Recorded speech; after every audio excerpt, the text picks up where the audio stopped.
Star Wars Thrawn Ascendancy Chaos Rising was written by New York Times best-selling author Timothy Zahn. Now, this is the fourth Thrawn novel that we have in canon. Of course, we had the original Thrawn trilogy in Legends, and there were a couple other books throughout that canon. But now, in the new canon, there is that Thrawn trilogy. You've got Thrawn, Thrawn Alliances, and Thrawn Treason. And now we begin a new trilogy with Thrawn Ascendancy Chaos Rising. The updated canon timeline shows that this takes place after Attack of the Clones during the Clone Wars era.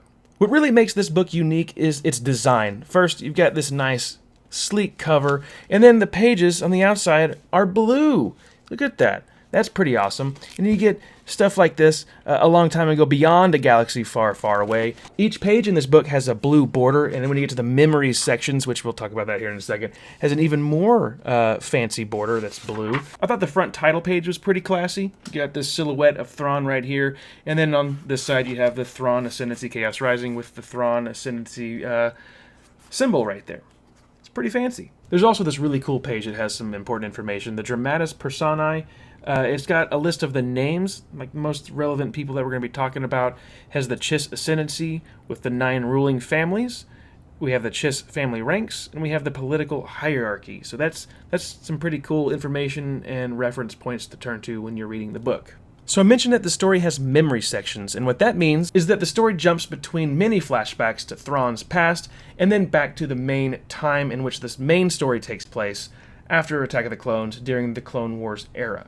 As we make our way through the book, I will tell you what chapter I'm talking about and what memory we are on, and as a visual aid for the memories, I will go in black and white. So, now, let's get on with this spoiler-filled overview of Thrawn Ascendancy Chaos Rising.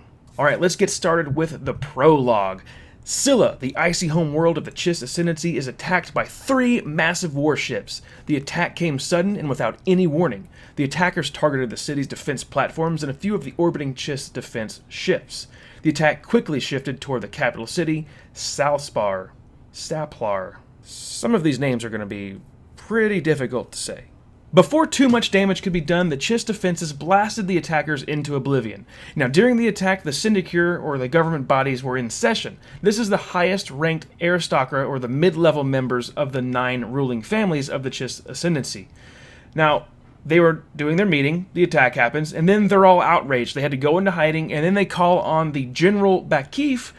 Hey, what is going on here? We're not happy. We want answers. We want answers right now. And the General Bakif is like, I don't know.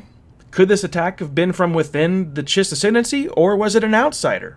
General Bakif, he sneaks off. He goes back to his office. He arranges a transport to a place called Doya to investigate a derelict ship that was found in the outer system just a few days prior.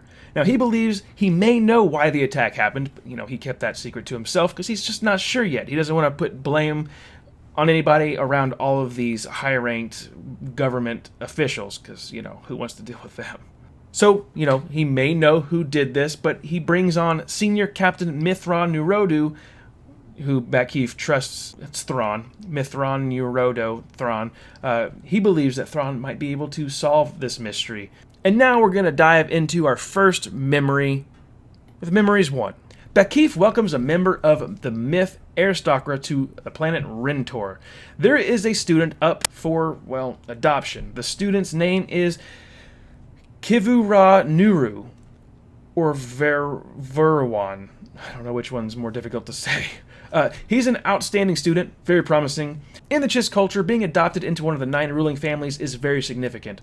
Now, the adoptive has the ability to move through the family ranking system. Yes, there are rankings inside the families of the Chiss. Now, the separate Chiss families do hold grudges with each other, and they're always kind of rivaling each other, trying to get good adoptives into their family. Now, the rival of the Myth family is the Irizi.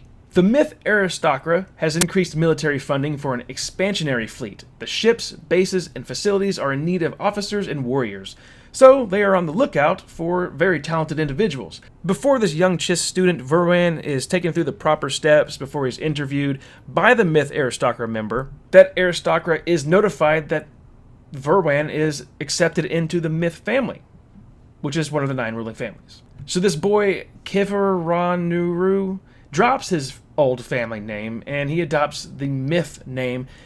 He's renamed Mithra Nuru, or, Thrawn. Moving on to Chapter 1, we get a cool description of the hyperspace lanes of the olden days. A long time ago, the lanes were a little bit different. A massive supernova forced change, altering routes as the supernova destroyed systems and planets throughout the galaxy. As Bakif mentioned in the prologue that there is a ship outside of Chiss space, well, that's where they go now. Thrawn, Bakif, they go out to check on this ship.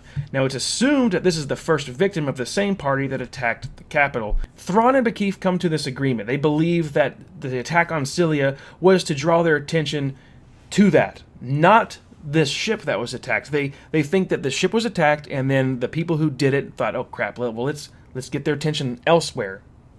So let's go attack their city. General Bakif wants Thrawn to investigate this matter further, but Thrawn says, well, I'll need my ship back. I want my Springhawk back. He was removed from commanding the Springhawk because of his unauthorized action against Valkyrie pirates. Now, this action destroyed valuable technology and caused the death of Syndic Mithrasaphis. So Thrawn wants his ship back, and he also requests a Skywalker for hyperspace jumps. Now, what is a Skywalker? It's a young female Chiss. They have the ability to navigate hyperspace because their technology is different, and these young Chiss females have the ability to guide them through hyperspace. Bakif reaches out about the ship, and Admiral Aralani gets the Springhawk back under Thrawn's command. Now, this actually causes many to be outraged. Thrawn's smarts seem to irritate many of people. And memories too, flashing back to a young girl, Alistov, who is 13. She is losing her ability to use third sight, which is the Skywalker ability. And she's upset, knowing that her days as a Skywalker are over. It really makes her sad. She's feeling lost. She doesn't know what she's going to do with the rest of her life. Well, she runs into a young cadet, Thrawn, and they have a nice little discussion about being lost and depression. And Thrawn, he does his best to lift up her spirits. The conversation is interrupted and ended by Captain Vorlip, and questions this young cadet Thrawn. Why is he roaming around the ship where he shouldn't be? And Thrawn explains how he wanted to get a better feel of the ship, and goes all technical with how he was studying it and what he felt. The captain was actually quite impressed, especially after finding out that this was the cadet's first space flight. And after that little mishap with the captain, Thrawn is told to, hey, move along, get out of here. Captain Vorlip then speaks with Alistov, giving her comfort, letting her know that the odds are pretty good that she'd be adopted into one of the 9 ruling families now that her Skywalker days are over. Chapter 2. Alistov is now Myth Ali Astov, or Thalos. She is trying to get on board the Springhawk as an observer for the Myth family. Now, an officer denies her access as she is too late in filing the proper paperwork. She's getting annoyed by this, but luckily the officer mentions that the Skywalker on board needs a caregiver. And she reflects on her youth, how she was a Skywalker and how rough she had it, and thought how different it would be to take on this role as a caregiver. Then a man walks into the office, and this conversation is taking place. His name is Thurfian. He's a syndic, a ranking official in the Chiss government. He approaches the officer, telling him that Thalos needs to be on the Springhawk. Now, the officer tells the syndic that the aristocrat doesn't call those shots. Eventually, the officer caves when Syndic Thurfian says that the Ascendancy lies under the threat of attack, but with the Springhawk leaving for Napor for combat, the Skywalkers must have caregivers. The officer approves Thalos as a caregiver on the Springhawk. Thalos is happy, but taken aback when Thurfian tells her, hey, now that I helped you, you can do me a huge favor. We don't know just yet what that favor is that Thurfian had asked for, but aboard the Springhawk, Thalos goes to her quarters and finds the Skywalker there, and she starts to wonder if this job was a mistake, but as long as she can find and meet Thrawn once again, it may all be worth it. Now, the girl that she is going to be tending to is 9 years old, and this girl, she's bummed out to have another new caregiver. The Skywalker aboard the Springhawk, her name is Cherie. She is super excited to find out that Thalos was a Skywalker in her youth. Then we jump to Captain Thrawn bringing the Springhawk to the Patatis homeworld. Mid-Captain Samacro is a little annoyed with Thrawn, irritated that he had to hand the ship back over to him. Now, when they pull out of hyperspace, a wild battle is taking place with Admiral Aralani's fleet and the Patatis. Thrawn does a few maneuvers that pull the attention to the Springhawk, and it also frustrates Aralani a little bit, because, Thrawn disobeys her orders. However, it helped the other Chiss Ascendancy ships regroup and finish the battle out pretty easy. Thrawn's mission is complete and is dismissed to begin another little secret mission that Bakif wanted him to go on. This one is not on record, which confuses the mid-captain Samacro. And Arilani, she gives Thrawn a little, like, you better listen to me. And then she says, hey, I'm going to go down to Patatis, and I'm going to speak to their commanders, and I'm going to put an end to their bad behavior.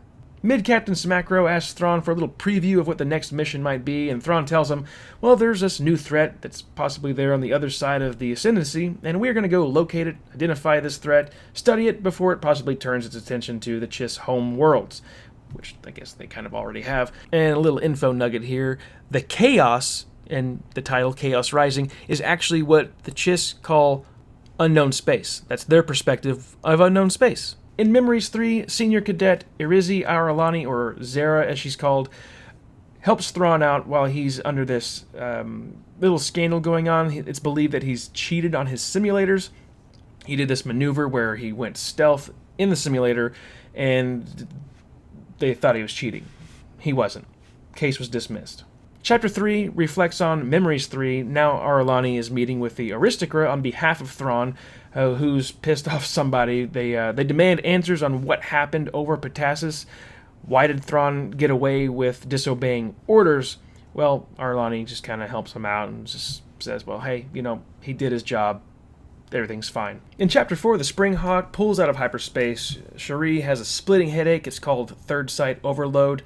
She's nervous that Captain Thrawn's going to get mad at her and make her go back into hyperspace and navigate some more, but he doesn't. He understands what she's going through to an extent and says, all right, everybody, we're going to take a break.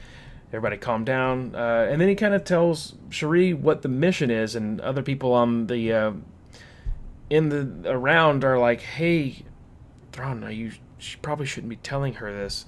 That's military business. And Thrawn's like, oh, whatever. I can do what I want. I'm Thrawn. All he said was that this mission, we're following the course trajectory of that ship that was found in the outskirts of Chiss space. No, but Thrawn, he actually tells them, like, hey, it's important that everybody here knows exactly what we're doing, especially our Skywalkers, so she could get us out of here, or guide us out of here, when things get crazy, if they did. They're in a very complicated spot. There's 4 stars. It's a weird solar system where there's 4 stars. It's pretty rare.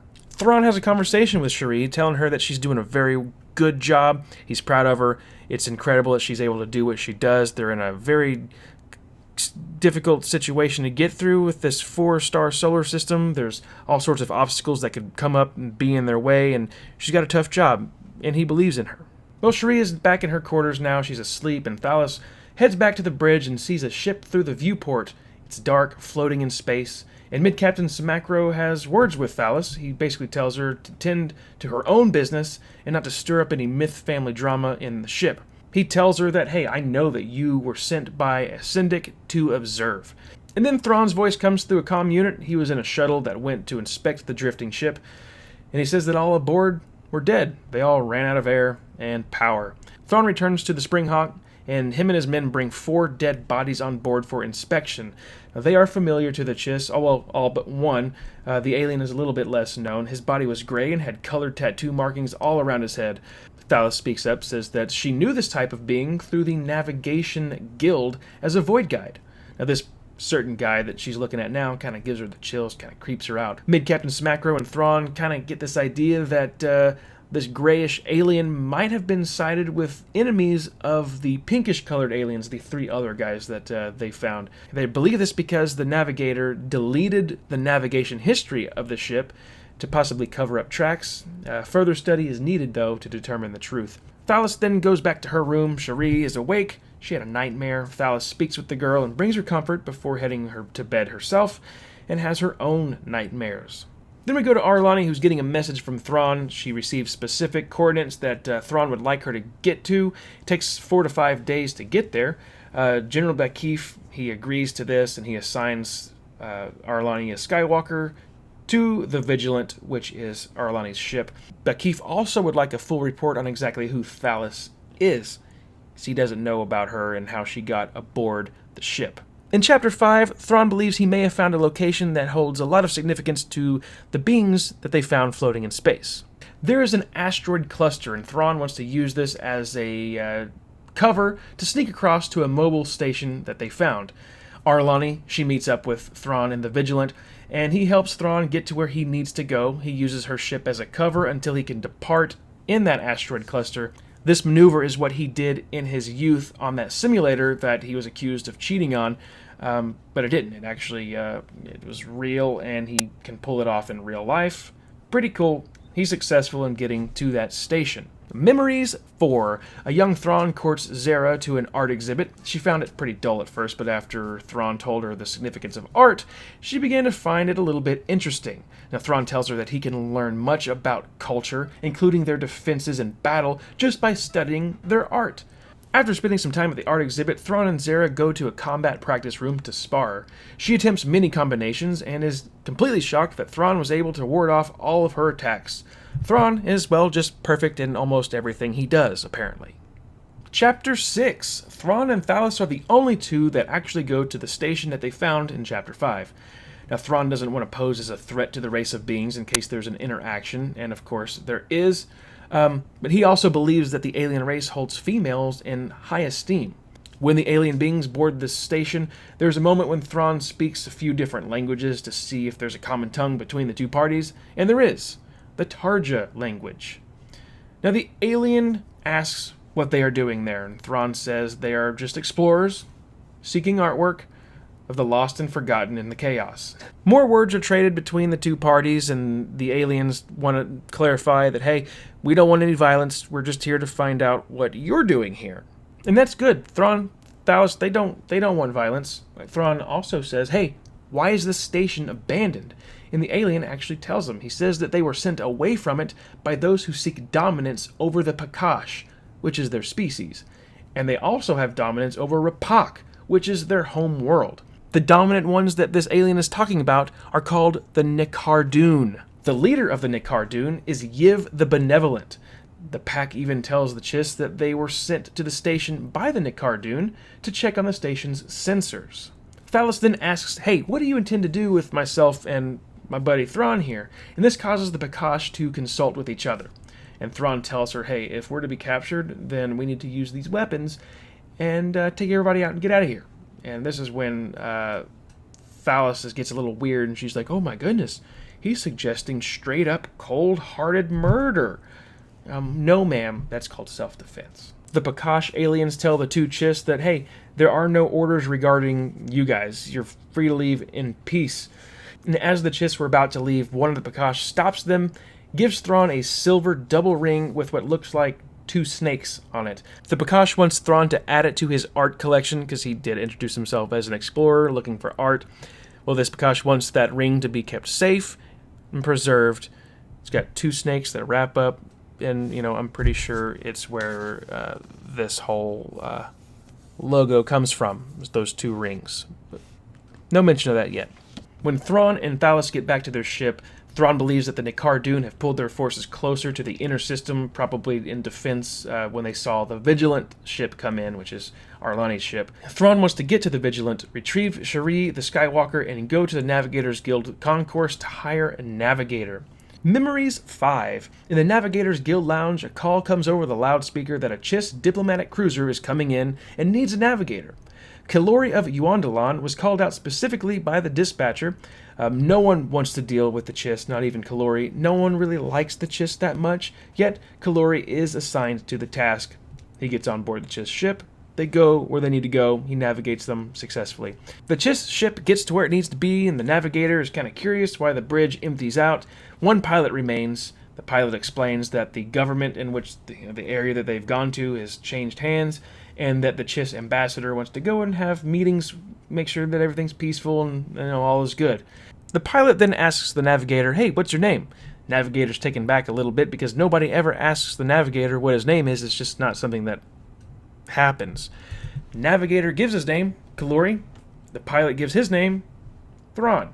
And then a ship pulls into view, and Thrawn believes that it might be connected to the Lioayan regime pirates that have been attacking other ships right outside the outer edge of the Chiss Ascendancy.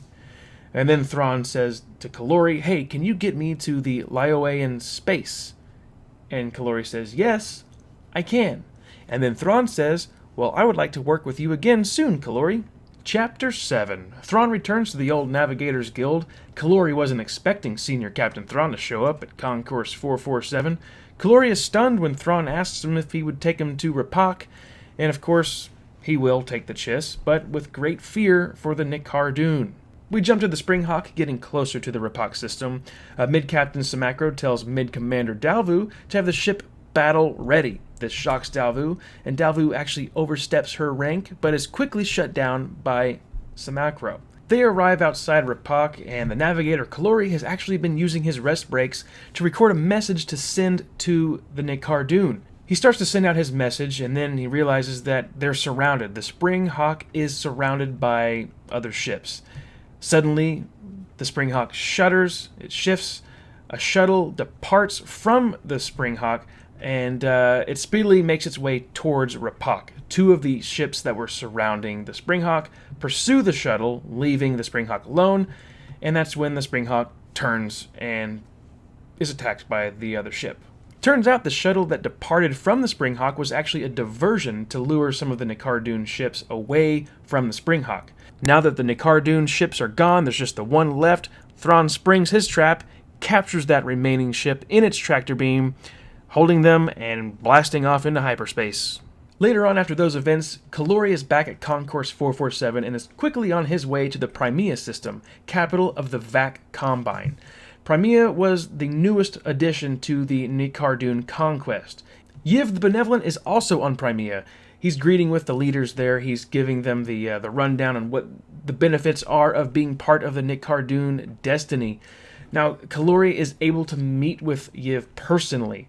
Kalori is intimidated by Yiv quite a bit, who sees himself as a godlike figure. He delivers a message that Yiv actually already knows, and it's about the ship that Thrawn had stolen. But Kalori knows a new piece of the story that Yiv doesn't know, and that's the knowledge of who the Chiss is that stole the ship. Kalori tells him the name Thrawn. Yiv says, that's not enough. The Chiss have a full name. I want his full name. Find out what that is. Kalori is sent away with those instructions to find out the full name, or he's gonna die. Memories 6. Kind of hard to keep up with some of these memories when you're going back and forth between current time and past time.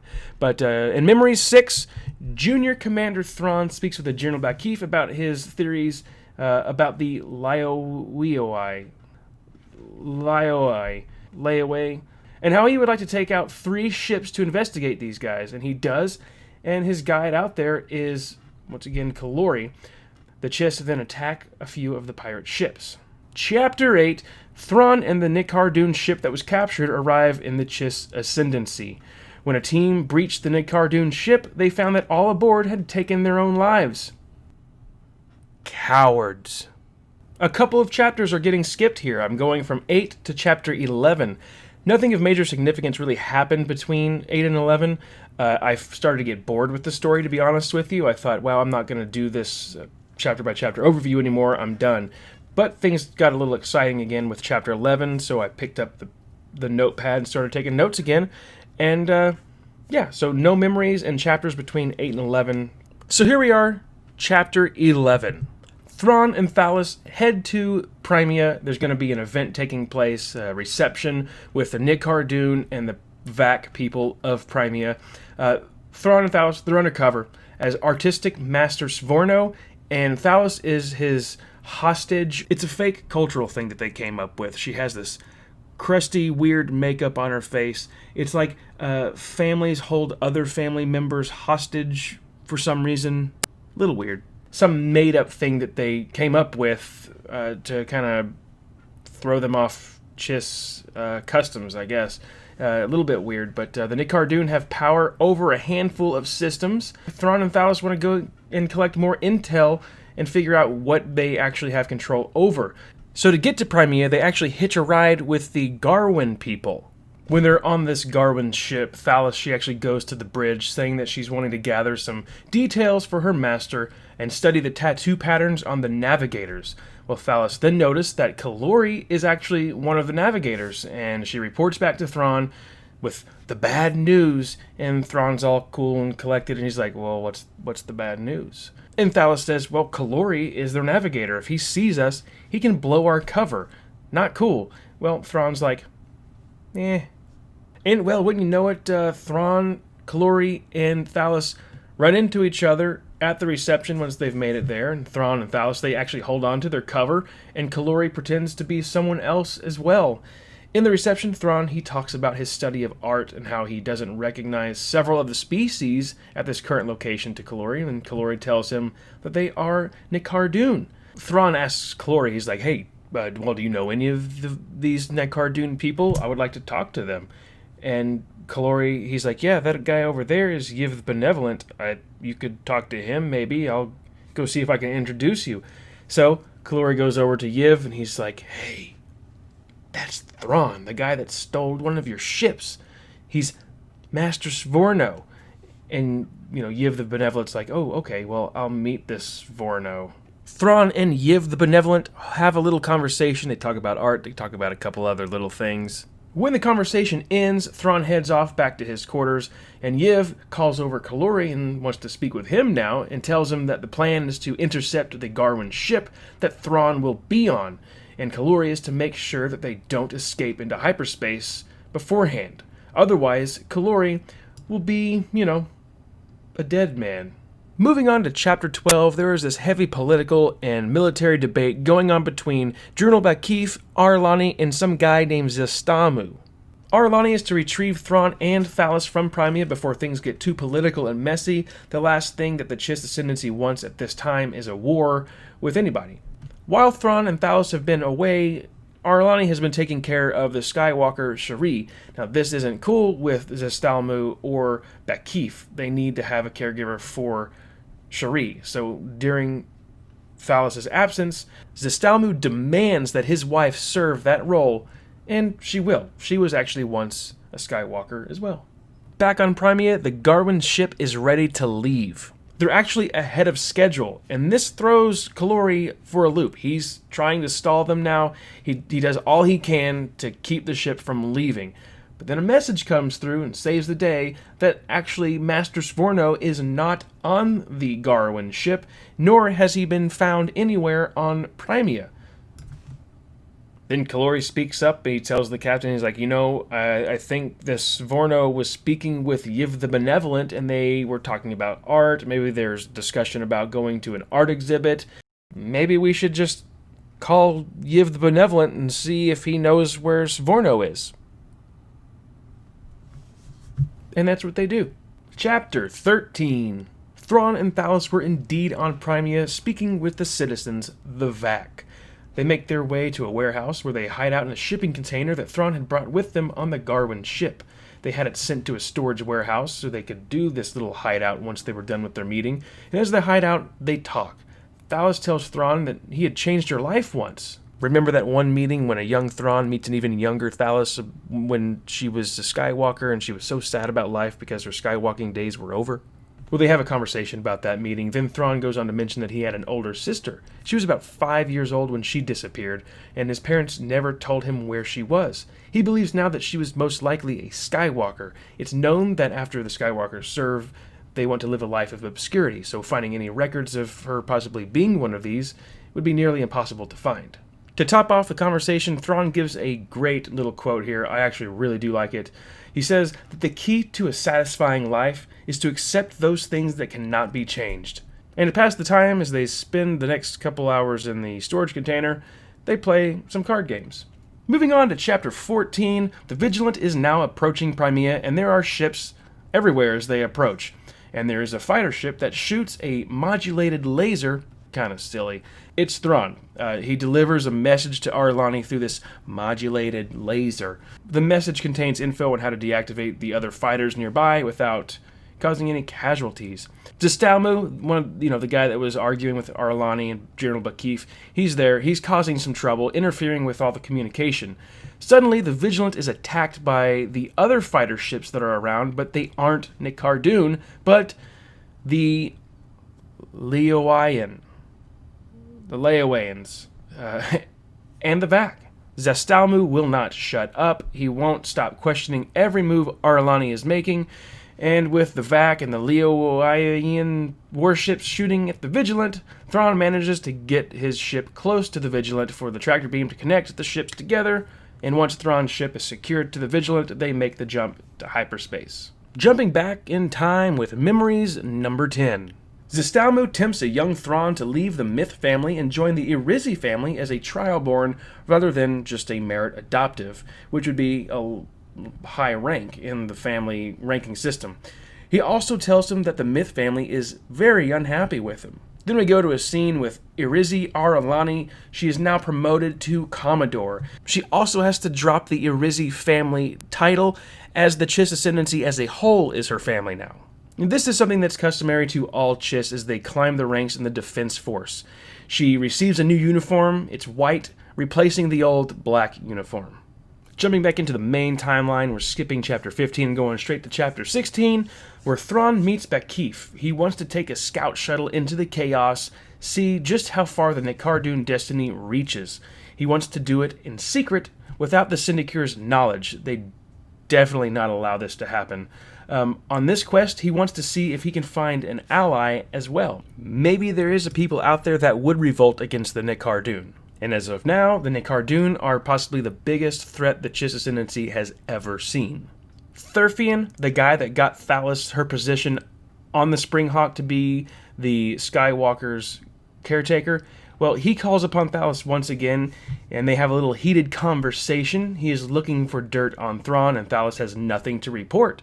The Furian is getting very angry, and then she blows his gasket whenever she tells him that she's ready for the trials. Every merit adoptive gets the opportunity to take these tests to become trialborn. It's their right to do so. Thurfian is also requested to attend this trial, throwing off the whole little Thrawn investigation that he has going. Makes him really mad.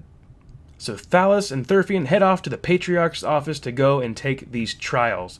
And during this time, Thrawn and Cherie head off to the depths of the chaos. They have a nice little conversation, and Thrawn actually even teaches her how to pilot the ship. Chapter 17, Thrawn and Cherie stumble onto a world with mysterious robotic combat craft and a much larger ship. Now, there was another smaller ship nearby as well, in low power, obviously observing the robotic crafts as well. Thrawn makes communication with this ship. He tries several different languages before getting a response. Now, the person on the other end asks if he was with the Republic or with the Separatists, and Thrawn says, well, I'm with neither. So the woman on the other end of the comm gives her name, Duja, but also says, well, because you're not, with either the Separatist or the Republic, I have no need to continue on a conversation with you. But then before she disconnects, she says, hey, there's this Nubian ship. Have you seen it? It's bright, silver, shiny. Gives a full description. And of course, Thrawn, he has not seen this ship. He just got to where he was. And then the conversation ends, and that ship with Duja just leaves. Thrawn is determined to wait for an ally to show up. He just feels it in his gut that it's going to happen. He learns also that the planet that they are over is Batuu. He does eventually see that ship that Duja had mentioned. They also see Duja's ship rise up out of a forested area and leave. And Thrawn, teaches Cherie more piloting tactics on their stay over Batuu. Well, as luck would have it, the ship comes out of hyperspace, and Thrawn and Cherie go over to investigate it. They're looking at it, and then a voice comes over the comm and says, hey, unidentified ship, pull away from my hyperspace ring. The guy introduces himself over the comm to Thrawn, General Anakin Skywalker. Thrawn is actually very curious by the name Skywalker, because they have Skywalkers, that's what they call them. And here's some guy that says, my name is Skywalker. Well, they continue having a nice little conversation, and Anakin says that he's on a mission, but Thrawn believes that he's not really on a mission, he's on some sort of quest, and he offers to make a deal with him that maybe the two can work together. Thrawn can help Anakin find the person that he's looking for, and Anakin can explain the conflict that he's in, what the war is all about in his area of space. And then Thrawn introduces himself, tells Anakin where he's from, and then Anakin agrees to an alliance. So it turns out Anakin is searching for Padme, who was sent to Batuu to gather intel from an informant, but has gone missing. This is all very familiar we saw this in the novel Thrawn Alliances. There is a comedic moment when Anakin tries to pronounce Mithranuradu, or Mithranurudu. See, it's happening to me right now. And keeps getting it wrong, and Thrawn keeps trying to correct him. Comical because I keep doing the same thing in this video with all these other stupid names. Well, Thrawn will meet with Anakin, and he tells Cherie, hey, fly back to the system where we saw the energy shield. It's like the big ship that they saw, and the droid ships. Try not to be seen. Chapter 18, Thalas successfully goes through the trials and becomes trialborn. During the trials, she meets a patriarch of the Myth family. Now they have a discussion about things, and he asks her to keep an eye on Thrawn and to help him out some, because Thrawn does not know how to handle politics. Chapter 19, Thrawn and Cherie have returned from the chaos back to the Chiss Ascendancy. They have been gone for nearly 5 weeks. In their possession is a Republic energy shield. It's a new technology to the Chiss, something that they've never seen before. They were thrilled in obtaining this new tech. Thrawn and Arlani are having a discussion about how they can overtake the Nikardun. Now, because Yiv is still trying to win over the Vac people at Crimea, Thrawn would like to have some of the Vac people witness the upcoming battle that is surely to take place.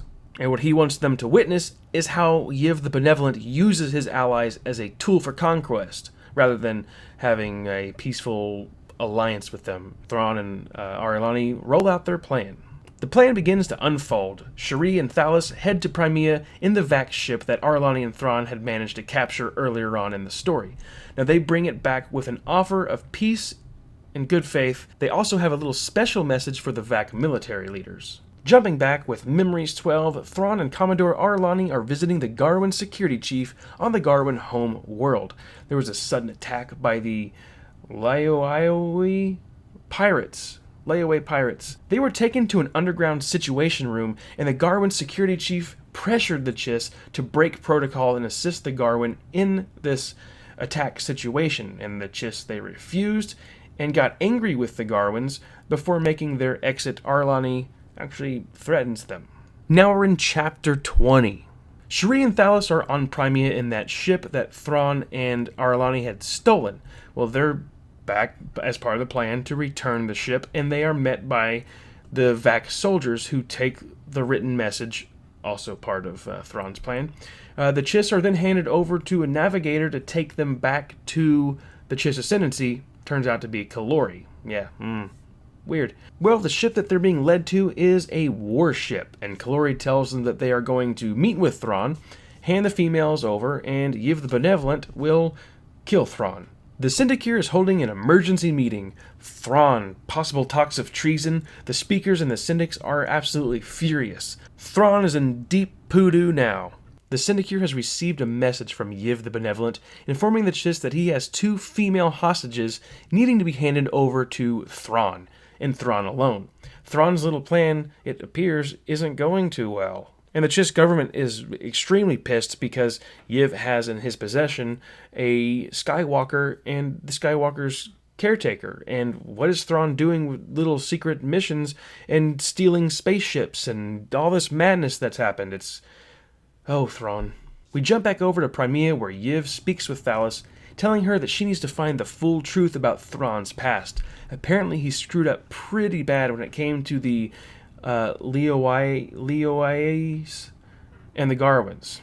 I wish I could say that freaking word. Thrawn is on his way to Crimea to get those hostages back. He's got the money that Yiv has requested and himself alone, but he has one navigator, and that would be Kalori. Now we're in Chapter 21. The Vigilant is also on its way to Crimea. Arlani is hoping that Thrawn didn't really screw this one up too much. She reflects on his error with the Leoioi and the Garwins. Then we jump over to Thrawn and Kalori. They pull out of hyperspace. Thrawn, he's looking around and he's like, this is not the right location. The coordinates given by Yiv were to be a lot closer to Crimea, and they are on the far outskirts. They could see the planet, it's a little small dot out the viewport, but they're not where they're supposed to be. Also visible through the viewports, massive warships, Nikardun warships. Thrawn gets a call from Yiv. They discuss the ransom transaction, but Yiv alters the deal. He doesn't want the money that he requested, he just wants Thrawn. And Thrawn, he's pretty calm and cool through this whole conversation, telling Yiv that the other deals made will also have to be altered for this little transition. And Yiv is like, well, what is that? And Thrawn says, the one where I come alone. The Springhawk, Vigilant, and a few other Chiss warships appear in Primea orbit. Ar'alani speaks with the Primea VAC command. They have received Thrawn's message. Thrawn actually sent his message a few different ways as part of a backup plan. Ar'alani's a little concerned, and so is Mid-Captain Samacro, because Thrawn is not around where the coordinates said he would be. So they're just a little like, uh-oh, what's going on? But they stay focused. The VAC are pretty surprised by the Chiss findings of the Nikardun, even finding out at this very moment to go meet the Chiss ships that the Nikardun have set up a blockade around Primea. Now the VAC accept the Chiss offer to take care of the Nikardun problem. Then we go back out into space where Yiv and Thrawn are having their discussion, and it's brought to Yiv's attention that there is crazy activity going on over on Primea. Chiss warships have arrived and are engaging in battle with the Nikardun fighters.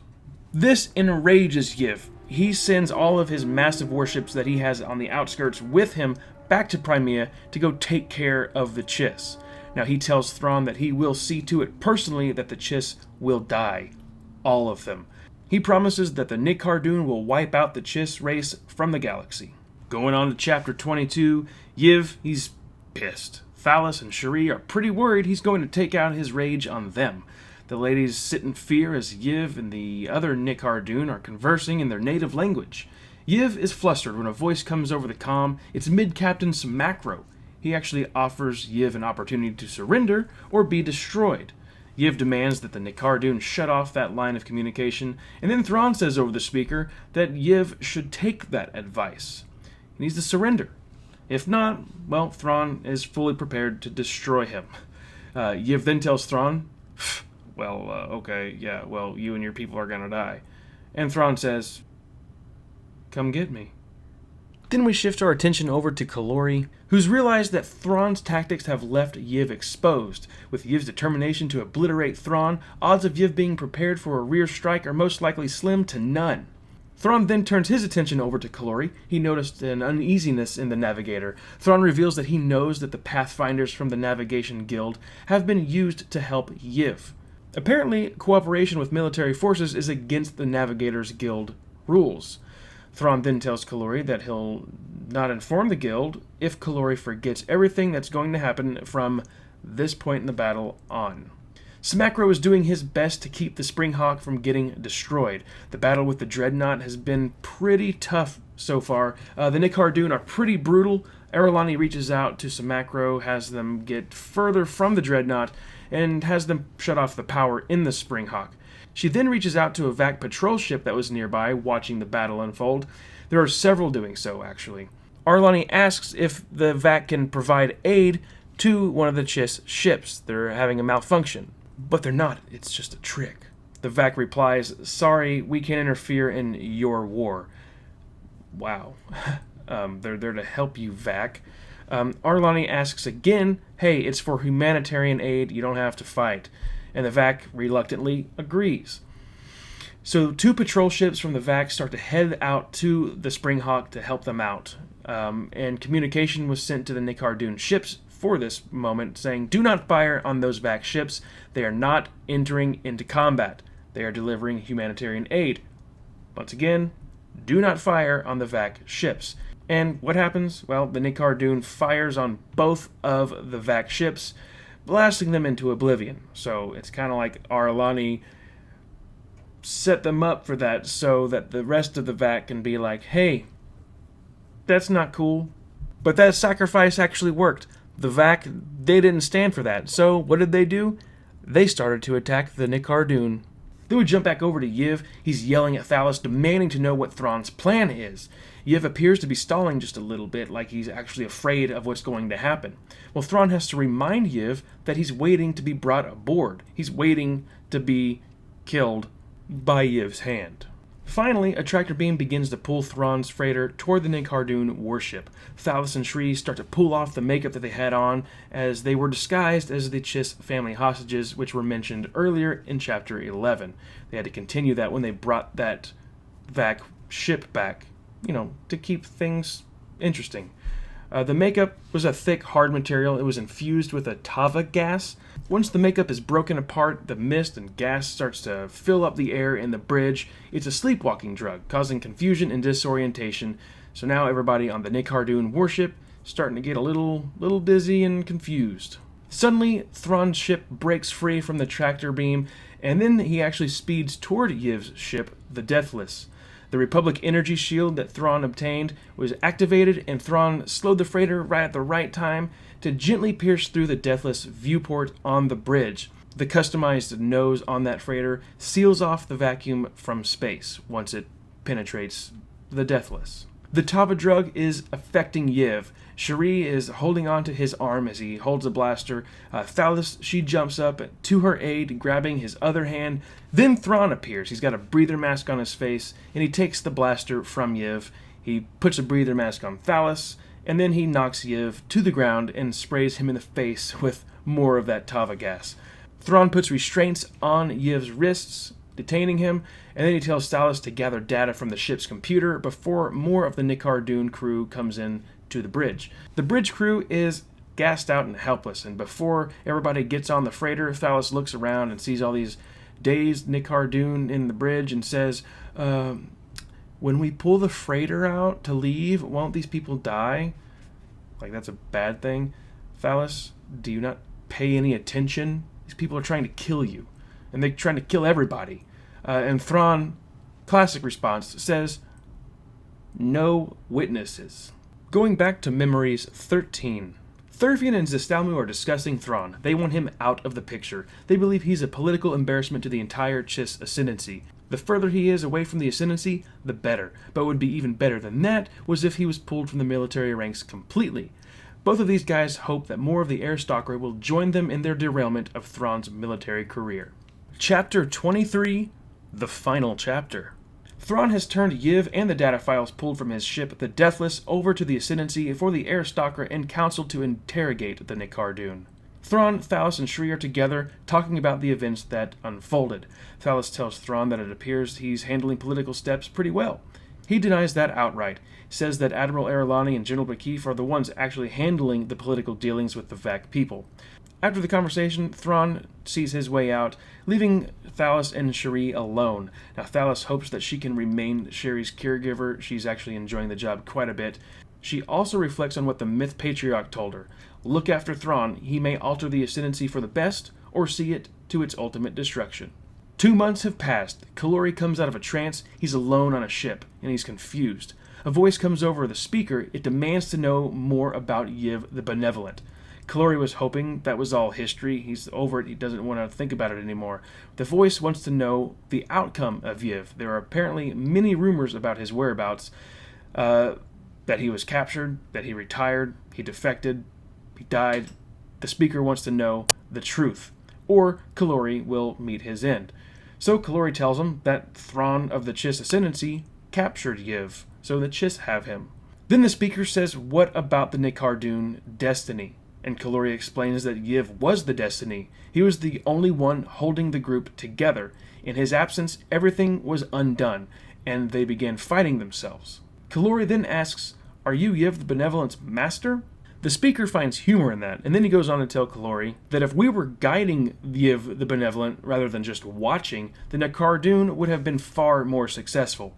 The frontal attack failed just as they expected it would. A more discreet tactic will have to be used to bring the Chiss down. Kalori asks the speaker if there are plans to attack the Chiss, and indeed, there are. Kalori is told that he will hear more from the speaker again at another time. And Kalori asks one more time, hey, can I please have a name? I need to know what to call you. This time, the speaker tells him, Jixtus. Jixtus is the name that will completely destroy the Chiss Ascendancy. Well, that does it for the chapter-by-chapter overview. Now let's go ahead and dive into my overall thoughts. This novel, while treading on familiar ground with a character that was introduced first in the Star Wars Expanded Universe, or Legends canon, and then given a trilogy in the current canon, ended up being a breath of, well, fresh air.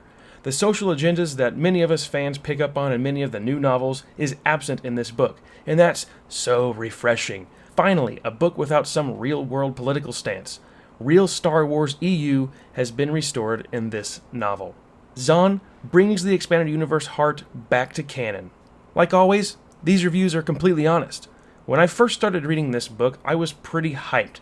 Then I was hit with a touch of boredom. I started thinking too much about Star Wars as a whole and how fandom is so divided, and then I got myself burnt out real quick, and I wanted to put the book down. Then, just as I was ready to put the book down, the story hits the gas, and we are in for one heck of a ride. The character names can be a little much. I don't like how complicated they are to say. I can make up ways to say them in my head, but they're probably wrong, and I definitely can't say them out loud. Yet the characters were written very well. We get a good sense of what makes these characters tick. We understand their strengths and their weaknesses. Zahn definitely delivers a great tale with rich characters and edge-of-your-seat action. The memory sections of this book, which were the little flashbacks between random chapters, were important to the story's main timeline. However, it would have been cool if instead of having these memory chapters in the book, we received like a novella printed beforehand, a short Thrawn prequel novel about his youth. It would have made some things less predictable, in my opinion, as many of the memories foreshadow many actions or events leading into the current timeline story immediately following that memory section. I enjoyed the book overall. The political and familial aspect of the Chiss culture is elaborate and unique. We haven't fully explored an alien culture in Star Wars to this extent. I loved it. Hopefully, we dive even more into it in the next Thrawn novel. As this is only book 1 in a new trilogy, the ending leaves it open as it should, but I would have appreciated something a little more nail-biting at the end, but I'm pleased with the ending that we did get. It gets the mind going with many theories, which is also a fun way to end a book. Well, that does it for this video, guys. If you would like to purchase this novel, I've provided a link down in the description box below. You guys can find me across all social media at TheGeekSaddick and at TheGeekSaddick.com. If you would like to see more of these chapter-by-chapter overviews of the novels, let me know down in the comments section. Have a good one.